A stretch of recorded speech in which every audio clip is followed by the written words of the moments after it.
सीताराम। श्री गणेशाय नमः। श्री सीतारामाभ्यां नमः। श्री हनुमते नमः। श्री उमापते नमः। श्री गुरुवे नमः। सब संतन की जय जय। जय जय सीताराम। राधे श्याम। जी। तो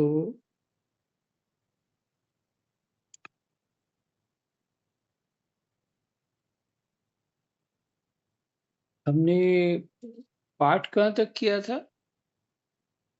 28 श्लोक तक महाराज जी, 28 तक। 27-28 तक, ठीक है जी। दशम स्कंध 10वां अध्याय श्लोक नंबर 28, ठीक है। और पहले स्तुत भगवान से प्रार्थना कर लेते हैं। कृष्णाय वासुदेवाय हरये परमात्मने प्रणतः क्लेशनाशाय गोविंदाय नमः। तो जो जमुला अर्जुन वृक्ष थे उनको भगवान जी ने गिरा दिया। देखिए भगवान जी की जो ये घटनाएं हैं साधारण जीव को तो समझ में नहीं आएगी, पर ये बिल्कुल सही घटना है इस दृष्टि से कि बीच में पटाखों की बात आवाज आ रही जी बहुत ज्यादा है, पर आ रही है ना? कॉलोनी में तो चल नहीं, मैं इधर मेरी आवाज आपके नहीं आ रही, अच्छा, आपकी नहीं आ रही। ठीक है। जैसे अ, स्थूल शरीर से ताकत लगाने की आवश्यकता नहीं है भगवान को। उनके जगत की हर वस्तु वही परमात्मा स्वरूप है। आपने ये बात जान ली है, तो जो भगवान की इच्छा हो वो अपने आप ही होने लग जाता है। हम्म? तो उस ओखल से बंधे हुए भगवान जब दोनों पेड़ों के बीच से निकले और ओखल फंस जाने के कारण पेड़ गिर गए, फिर ये भगवान की अद्भुत लीला है। श्लोक नंबर 29वां उन्होंने कहा, सच्चिदानंद घन स्वरूप सबको अपनी ओर आकर्षित करने वाले परम योगेश्वर श्री कृष्ण आप प्रकृति से अतीत स्वयं पुरुषोत्तम हैं। स्वयं पुरुषोत्तम है माने भगवान है।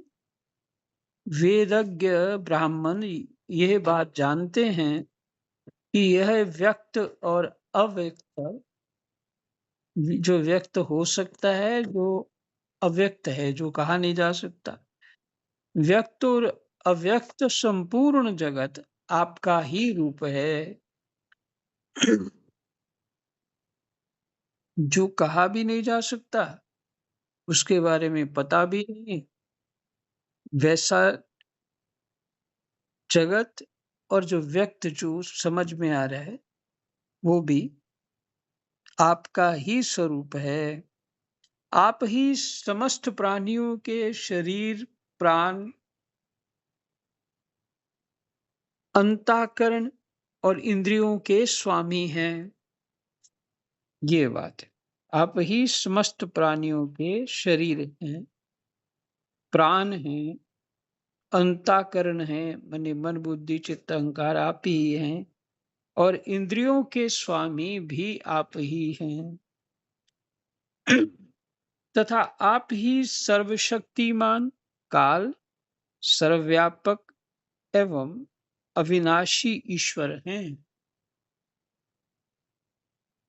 ये दोनों जमलार्जुन जो है उन्हें स्तुति कर रहे हैं भगवान को हाथ जोड़ करके।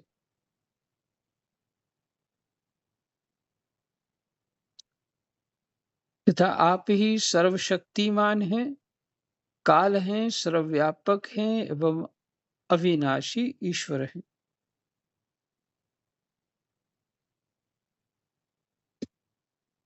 तो यहाँ जो चर्चा करने वाली लंबी चर्चा है जिसपे होनी चाहिए वो है जब ये कह रहे हैं कि आप अंतःकरण भी हैं, आप प्राण भी हैं, आप मेरा सबका शरीर आप ही हैं और सबकी इंद्रियां आप ही। तो कहीं आपको ये पाठ मिलेगा कि भगवान चेतन है, जड़ नहीं है और जो जितनी सारी ये बातें हैं ये सभी जड़ हैं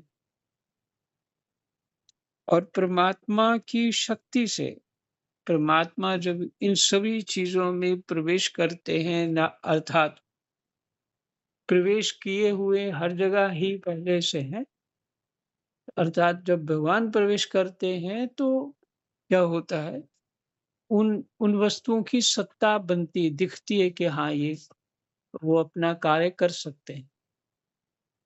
भगवान तो प्राण के भी प्राण हैं, ठीक है। भगवान जो है प्राण के भी प्राण, प्राण को जो समर्थ मिलता है प्राण शक्ति धारण करने का वो भगवान से ही प्राप्त होता है।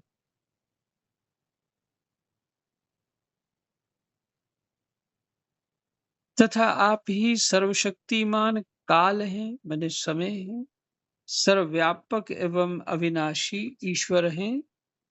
आप ही महत्त्व और वह प्रकृति हैं जो अत्यंत सूक्ष्म एवं सत्वगुण, रजोगुण और तमोगुण रूपा है। आप ही महत्त्व और प्रकृति हैं जो अत्यंत सूक्ष्म एवं सत्वगुण, रजोगुण और तमोगुण रूपा है।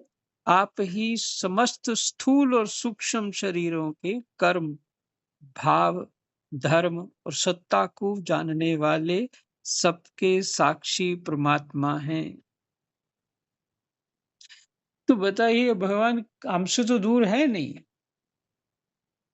जितने भी नाम गिनाए वो हमारा ही स्वरूप है ना। रजोगुण तमोगुण भी हम ही में, हम रजोगुण सत्वगुण तमोगुण हम लोगों में है। महतत्व और प्रकृति है, बुद्धि महतत्व और प्रकृति भगवान की प्रकृति रूपा शक्ति जो अत्यंत सूक्ष्म एवं रजोगुण एवं सत्वगुण रजोगुण और तमोगुण रूपा है भगवान की प्रकृति। वो आप ही हैं। आप ही समस्त स्थूल और सूक्ष्म शरीरों के कर्म, भाव, धर्म और सत्ता को जानने वाले सबके साक्षी परमात्मा हैं। देखिए यहाँ पे पाठ थोड़ा विपरीत सा लग रहा है पर ये सही है, पाठ गलत नहीं है। विमलार्जुन जो कह रहे हैं वो सही है।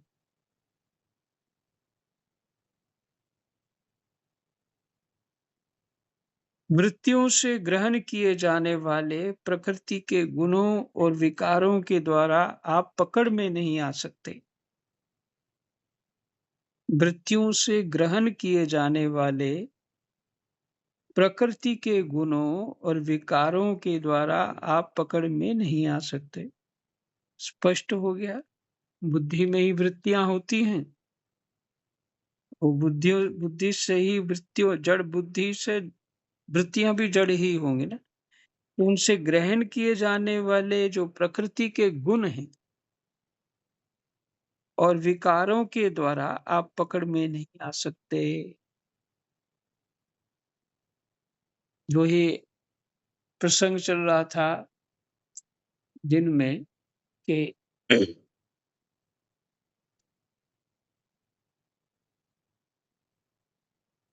परमात्मा की कृपा के बिना जीव भजन साधन में मन नहीं लगा सकता। भगवान ही कृपा करते हैं, जीव भजन साधन की ओर बढ़ सकता है।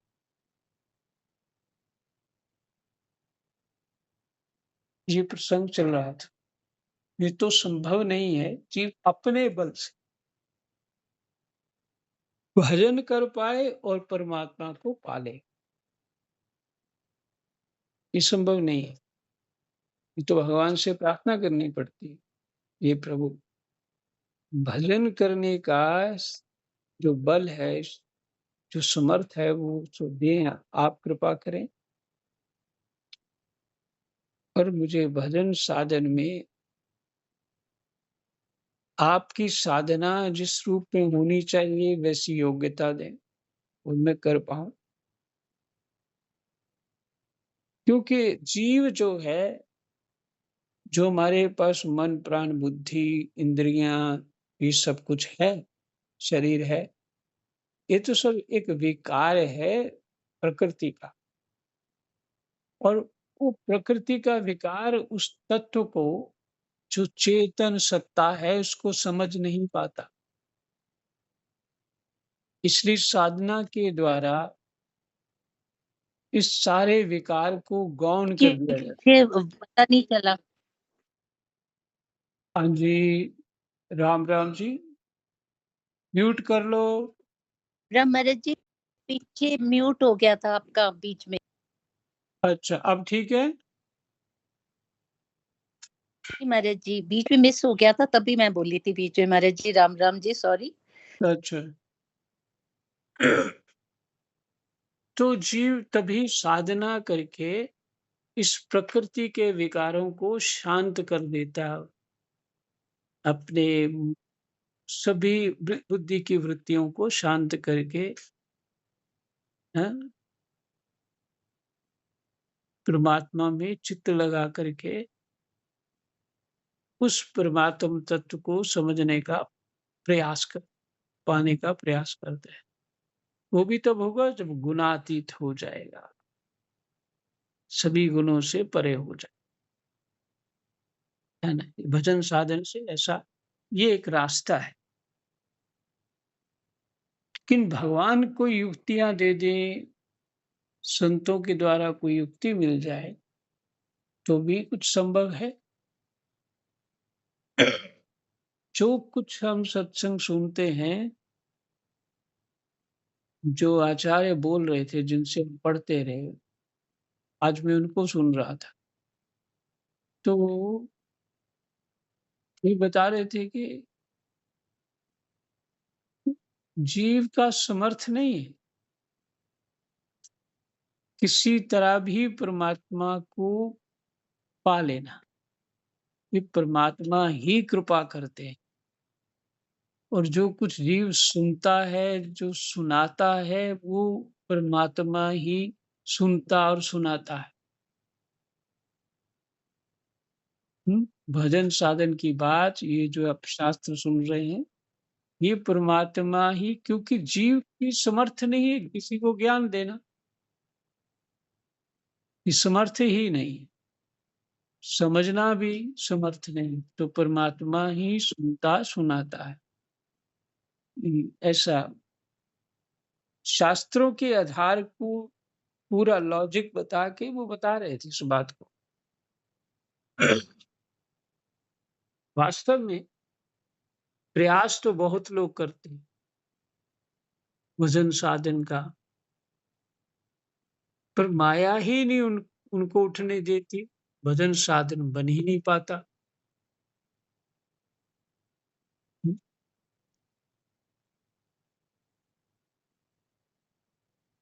तो भगवान की कृपा से ही जीव भजन साधन हर परिस्थिति में परमात्मा की स्मृति भूलता नहीं है। भगवान की कृपा होती है। इसलिए वो ये कह रहे हैं कि सब कुछ इनमें जो शक्ति है, ये देह विकार में जितनी भी शक्ति है, वो आपकी शक्ति के दिए बिना वो देह विकार भी अपनी क्रिया नहीं कर सकता। हुँ?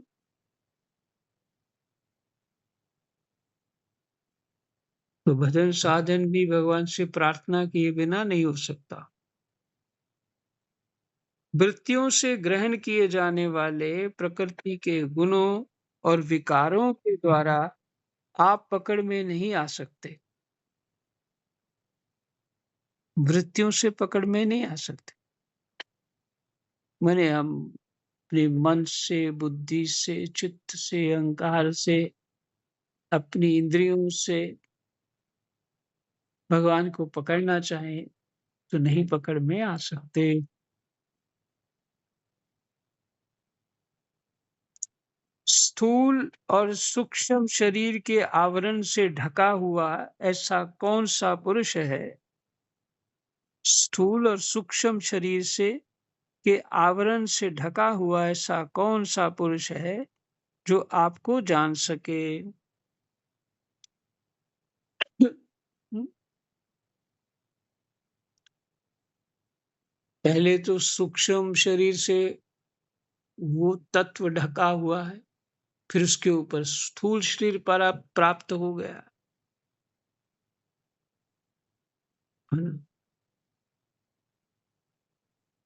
तो जो हम मरने की बात करते हैं कि मर गया, वो सिर्फ स्थूल शरीर जो है, उसके जो समय है वो पूरा हो गया। जैसे पौधा उगता है और उसके बाद उसके बड़ा होकर के बूढ़ा हो जाता है और मर जाता है। हैं? तो ये शरीर भी हमारा हिस्सा है। तो जो सूक्ष्म शरीर अगर मरे, तो तब है कल्याण होना, क्योंकि वही मुख्य पर्दा है उस आत्मा के ऊपर। स्थूल और सूक्ष्म शरीर के आवरण से ढका हुआ ऐसा कौन-सा पुरुष है, जो आपको जान सके? संभव ही नहीं, क्योंकि आप तो उन शरीरों के पहले भी एक रस विद्यमान थे। समस्त प्रपंच के विधाता भगवान वासुदेव को हम नमस्कार करते हैं। प्रभु, आपके द्वारा प्रकाशित होने वाले गुणों से ही आपने अपनी महिमा छिपा रखी है।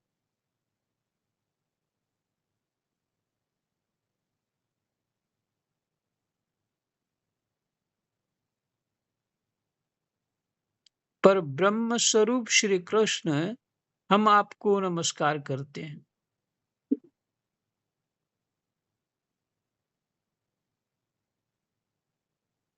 आप प्राकृत शरीर से रहित हैं,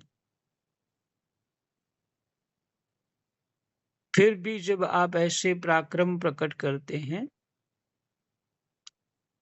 जो साधारण शरीरधारियों के लिए शक्य नहीं।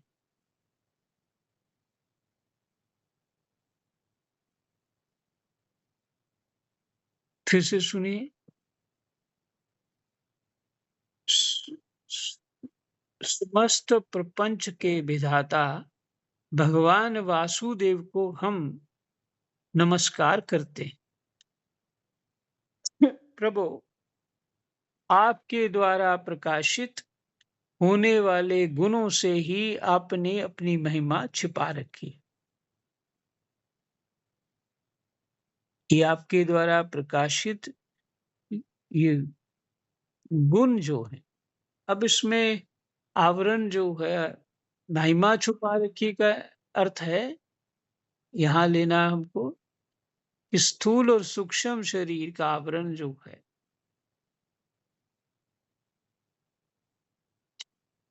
कुछ गुण होते हैं स्थूल शरीर में, कुछ होते हैं सूक्ष्म शरीर में। तो अपनी महिमा छिपा रखी, अपने स्वरूप को छिपा रखा है। पर ब्रह्म स्वरूप श्री कृष्ण, हम आपको नमस्कार करते हैं। आप प्राकृत शरीर से रहित हैं। यशोदा मैया को प्राकृत शरीर दिख रहा है, ये भगवान की योग माया के कारण से, पर उनका दिव्य शरीर है, इसलिए वो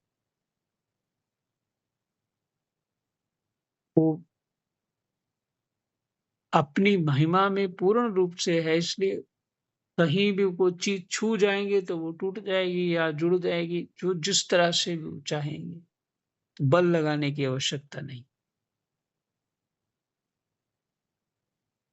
जैसे इन पेड़ों को हल्के से तोड़ दिया, वो बहुत विशाल बड़े बड़े पेड़ थे, और छकड़े को हल्की लात मारी और छकड़ा चूर चूर हो गया।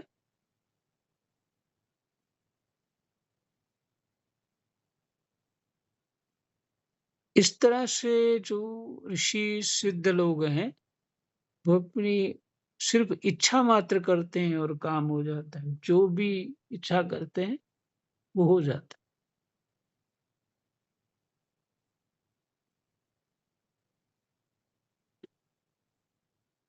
आप प्राकृत शरीर से रहित हैं, फिर भी सब जब आप ऐसे पराक्रम प्रकट करते हैं, जो साधारण शरीरधारियों के लिए शक्य नहीं है, और जिनसे बढ़कर तो क्या, जिनके समान भी कोई नहीं कर सकता, तब उनके द्वारा उन शरीरों में आपके अवतारों का पता चल जाता। इससे पता लगता है कि जो असाधारण काम है, तो जीव तो कर ही नहीं सकता। तो पता लग जाता है कि भगवान का अवतार हो चुका है।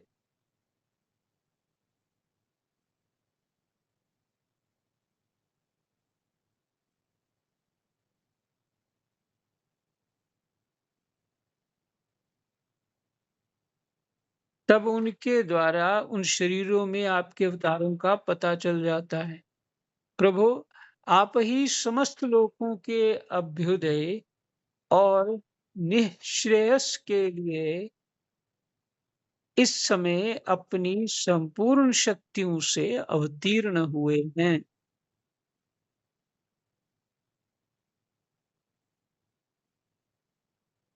निःश्रेयस, देखो अभी भूल गया।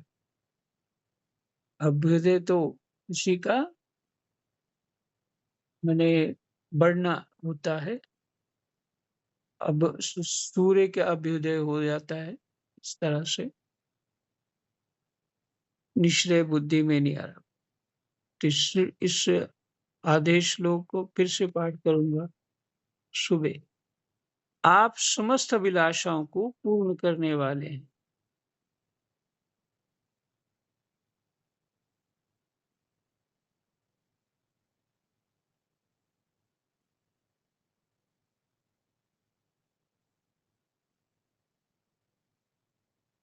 निःश्रेयस के लिए, यानी जीवों के कल्याण के लिए, निःश्रेयस जीवों कल्याण के लिए इस समय अपनी संपूर्ण शक्तियों से अवतीर्ण हुए। आप समस्त अभिलाषाओं को पूर्ण करने वाले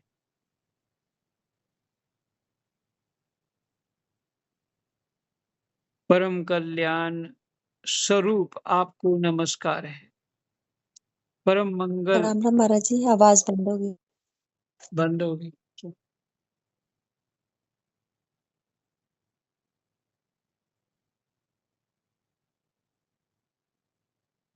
अच्छा, पता नहीं क्यों पर इधर तो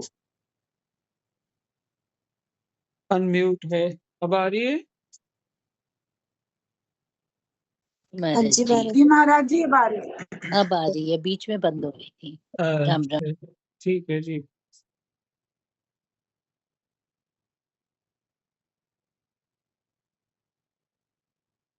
हम्म।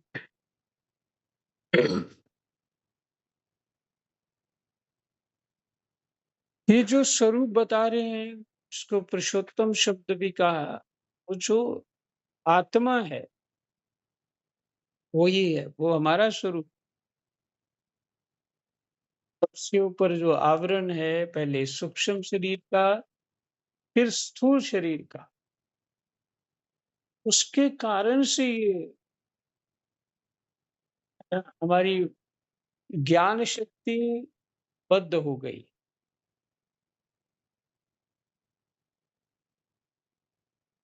और ये स्थूल और सूक्ष्म शरीर माया ही।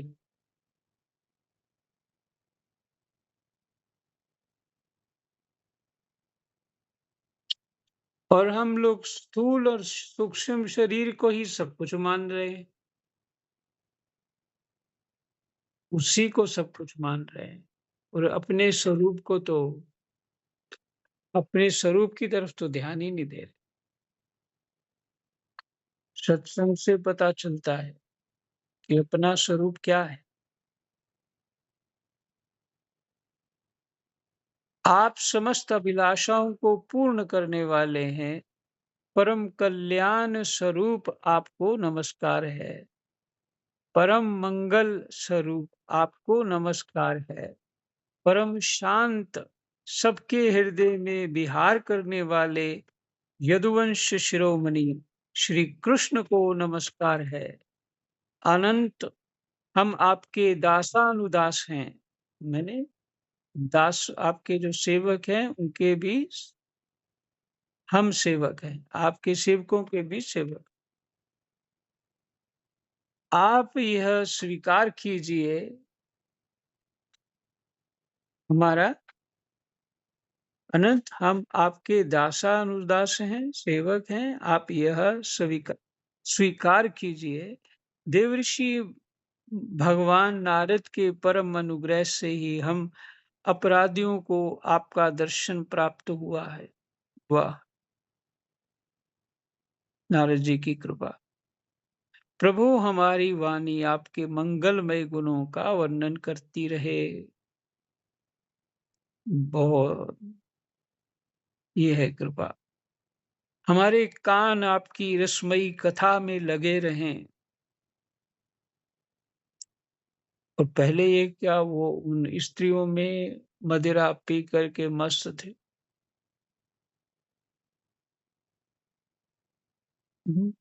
और अब क्या कह रहे हैं? ये भगवत कृपा। हमारे कान आपकी रसमयी कथा में लगे रहें, हमारे हाथ आपकी सेवा में, और मन आपके चरण कमलों की स्मृति में रम जाए।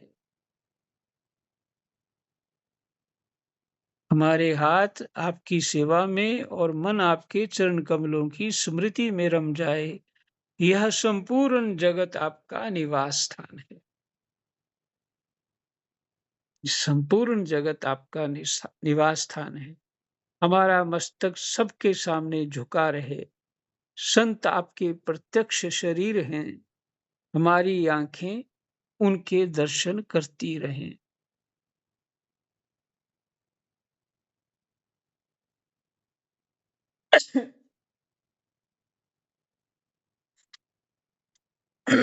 श्री सुखदेव जी कहते हैं, सौंदर्य माधुर्य निधि गो गोकुलेश्वर श्री कृष्ण ने नलकूबर और मणिग्रीव के इस प्रकार स्तुति करने पर रस्सी से उखल में बंधे बंधे ही हंसते हुए उनसे कहा, श्री भगवान ने कहा, तुम लोग श्रीमद से अंधे हो रहे थे। मैं पहले से ही ये बात जानता था कि परम कारुणिक देवऋषि नारद ने शाप देकर तुम्हारा ऐश्वर्य नष्ट कर दिया। ऐश्वर्य ही तो जीव को माया में ओतप्रोत कर देता है। जिस ऐश्वर्य के लिए हम भगवान से प्रार्थना करते रहते हैं और मरते रहते हैं कि ऐश्वर्य दो, उसी ऐश्वर्य नहीं, भगवान कह रहे हैं नारद जी ने श्राप दे के तुम्हारा ऐश्वर्य पहले नष्ट कर दिया, इस प्रकार तुम्हारे ऊपर कृपा की। ये कृपा है। जिनकी बुद्धि समदर्शनी है और हृदय पूर्ण रूप से मेरे अर्पित है, उन साधु पुरुषों के दर्शन से बंधन होना ठीक वैसे ही संभव नहीं है। जिनकी बुद्धि समदर्शनी है और हृदय पूर्ण रूप से मेरे प्रति समर्पित है, उन साधु पुरुषों के दर्शन से बंधन होना ठीक वैसे ही संभव नहीं है जैसे सूर्योदय होने पर मनुष्य के नेत्रों के सामने अंधकार का होना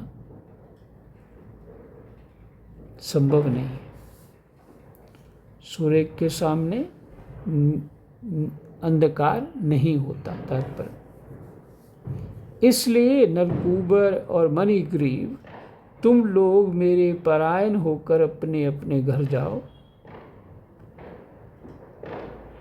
तुम लोगों को संसार चक्र से छुड़ाने वाले अनन्य भक्ति भाव की जो तुम्हें अभीष्ट है प्राप्ति हो गई है। ये भगवान की कितना बड़ी कृपा है। तुम लोगों की संसार चक्र से छुड़ाने वाले अनन्य भक्ति भाव की जो तुम्हें अभीष्ट है प्राप्ति हो गई है। तुम उसी को चाहते थे, वो प्राप्त हो गया। भक्ति भाव, अनन्य भक्ति भाव आपके। अच्छा, कोई बात नहीं। श्री सुखदेव जी कहते हैं, जब भगवान ने इस प्रकार कहा तब उन दोनों ने अपनी परिक्रमा की और बार बार प्रणाम किया। इसके बाद उखल में बंधे हुए सर्वेश्वर की आज्ञा प्राप्त करके उन लोगों ने उत्तर दिशा की यात्रा की। जय जय सीताराम, राधे श्याम। कृष्णाय वासुदेवाय हरये परमात्मने प्रणतः क्लेशनाशाय गोविन्दाय नमो नमः।